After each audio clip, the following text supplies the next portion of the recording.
Selamat datang dalam renungan yang menguatkan iman oleh Evata Mana. Program podcast ini didasari atas tulisan-tulisan, buku, serta karya-karya Saudara Watchmeni. Selama masa pelayanannya, Tuhan memakai Saudara Watchmeni untuk menyingkapkan banyak terang wahyu di dalam Alkitab, baik itu mengenai jalan salib, Kristus sebagai hayat, serta kesatuan tubuh Kristus. Khususnya di masa pandemi wabah virus hari ini, kami hadir untuk menyediakan karya-karya hambanya yang sekiranya dapat menguatkan iman saudari serta Bapak Ibu sekalian terhadap Tuhan Yesus Kristus. Anda dapat menghubungi nomor hotline Evata Mana pada nomor 0851 5677 2397. Sekali lagi, nomor hotline Evata Mana adalah 0851 5677 2397. Sekarang, mari kita memasuki renungan hari ini. Selamat menikmati. Shalom, salam sejahtera, saudara-saudari yang terkasih dalam Tuhan Yesus Kristus. Pada kesempatan ini, kita akan membahas sebuah renungan yang berjudul menyatakan segala hal dalam doa dengan ucapan syukur. Pembacaan Alkitab diambil dari Filipi pasal 4 ayat 6b. Tetapi nyatakanlah dalam segala hal keinginanmu kepada Allah, dalam doa dan permohonan dengan ucapan syukur. Sebagai orang Kristen, kita dapat melakukan hal ini dengan baik, karena kita mempunyai Tuhan dan karena Dia dekat. Berdoa adalah hak istimewa dari orang Kristen.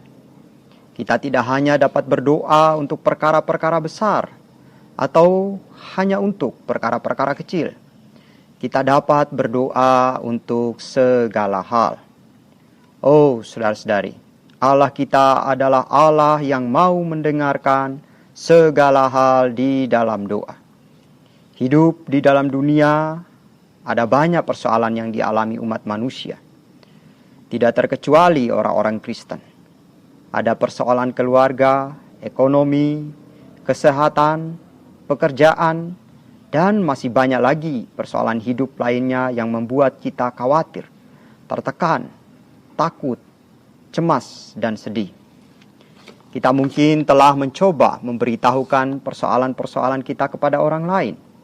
Ada yang mau mendengarkan dan mungkin ada juga yang tidak mau mendengarkan.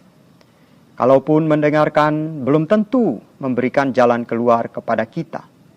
Karena persoalan hidup yang dialami juga tidak jauh berbeda.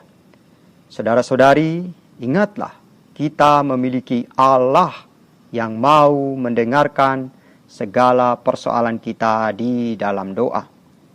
Kita hanya perlu datang mencurahkan segala isi hati kita kepadanya di dalam doa. Tuhan Yesus juga mengatakan dalam Injil Matius pasal 11 ayat 28, "Marilah kepadaku semua yang letih lesu dan berbeban berat. Aku akan memberikan kelegaan kepadamu." Tuhan kita adalah Tuhan yang tidak ingin anak-anaknya mengalami letih lesu dan beban berat. Dia Tuhan yang ingin agar kita anak-anaknya mengalami kelegaan di dalam dirinya. Kewajiban kita hanya satu, yaitu datang kepadanya di dalam doa. Dan Tuhan Yesus akan memberikan kelegaan kepada kita untuk melampaui segala situasi yang kita alami.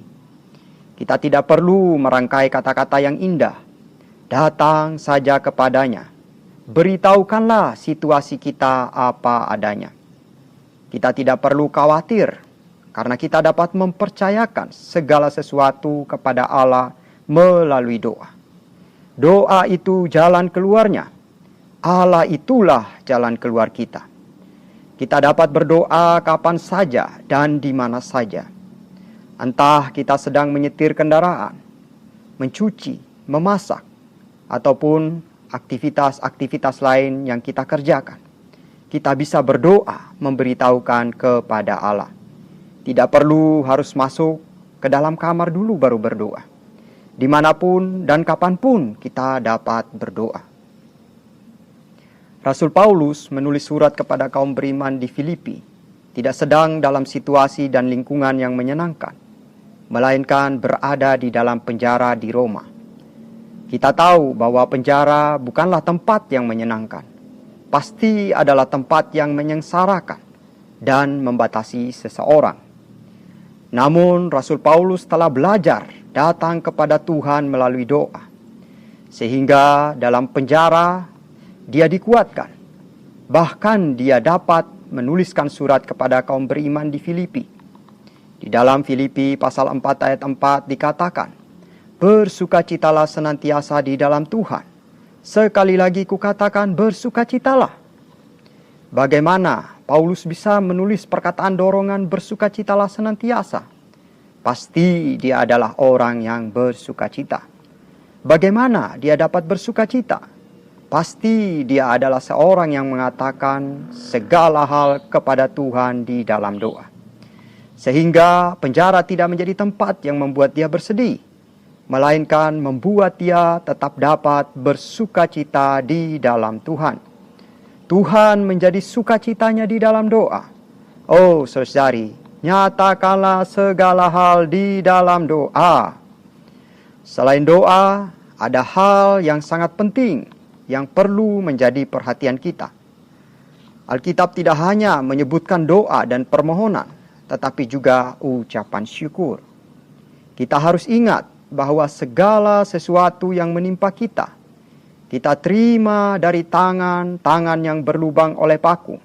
Semua telah diatur oleh Tuhan yang telah mati bagi kita. Berdoa adalah menerima sesuatu dari Allah, sedang ucapan syukur adalah mempersembahkan ucapan syukur kepadanya. Dalam hal apa kita harus bersyukur kepada Tuhan? Dalam segala hal. Bukan hanya pada waktu senang kita bersyukur kepada Tuhan, tetapi juga pada waktu susah dan sengsara. Selalu ada alasan untuk khawatir, namun juga selalu ada kesempatan untuk memuji Tuhan dengan penuh ucapan syukur. Mari kita berdoa. Tuhan Yesus, terima kasih padamu. Tuhan, kami mengucap syukur bahwa kami dapat menyatakan segala hal kepadamu di dalam doa. Tidak ada perkara yang terlalu besar, tidak ada perkara yang terlalu kecil yang tidak dapat Engkau dengarkan. Oh Tuhan Yesus, bimbinglah kami belajar menyatakan segala hal kepadamu Tuhan. Sehingga melalui Dikau ya Tuhan, kami mendapatkan kelepasan, kami mendapatkan perhentian, kami mendapatkan sukacita. Terima kasih Tuhan Yesus. Amin.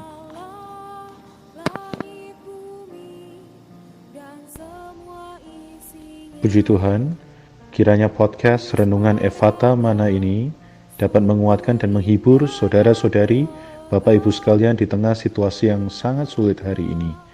Besok kami akan hadir kembali untuk bersama dengan Anda merenungkan firman Tuhan serta berdoa. Tuhan Yesus memberkati.